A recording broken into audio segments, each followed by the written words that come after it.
Usa sa gikinahanglan nga makapot ang kinatasan nga dungog sa usa ka Girl Scout mao ang pagkapot sa Chief Girl Scout Medalist Award. Kini makabot lamang kung ang aplikante niini makahimo o makahatag serbisyo sa katilingban nga mapuslanon sa kadaghanan. Human kini moagi sa usa ka makuting pagsusi sa Girl Scout of the Philippines Council bilang evaluators. Sila si Girl Scout Feline Grace Saranilla ug Jane Pauline Dulocanog.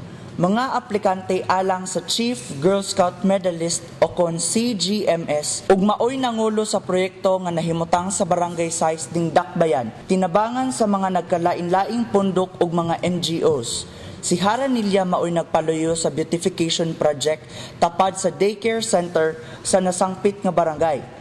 Samtang si Dulocanog usab ang nangulo sa pagtukod sa pansayan kung 2-seater comfort room dito sa Zone 4 sa mao usab nga barangay.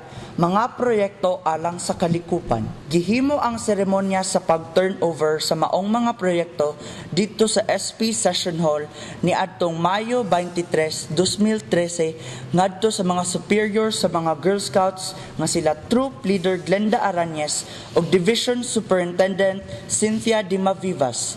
Gi-turnover usab kini ngadto sa kagamhanan sa Dakbayan pinaagi ni Mayor Gingo Valmayor ug dayon ngadto sa barangay pinaagi ni punong barangay Ronaldo Batusin kinsa maoy makapahimulos niini ug maoy moamping sa paggamit ug pagmentenar nga kini molahutay ug mogamit sa kadaghanan. Sa pagdawat sa mga proyekto, nalipay kaayo si Troop Leader ug Julio Ledesma National High School Principal Glenda Arañez sa tabang ug pagpaluyo sa tanan aron magmalampuson ang maong kalihukan nga gipaluyuhan sa duha ka mga Girl Scouts.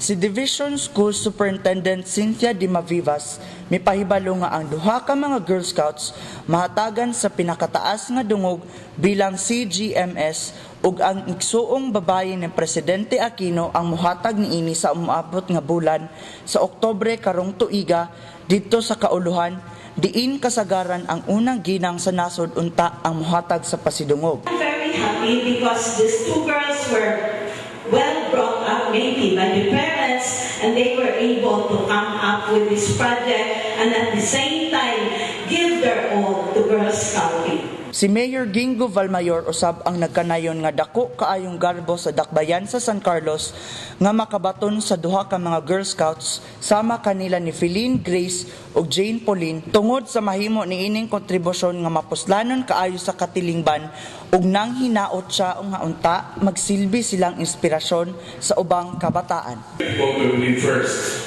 we're very challenging.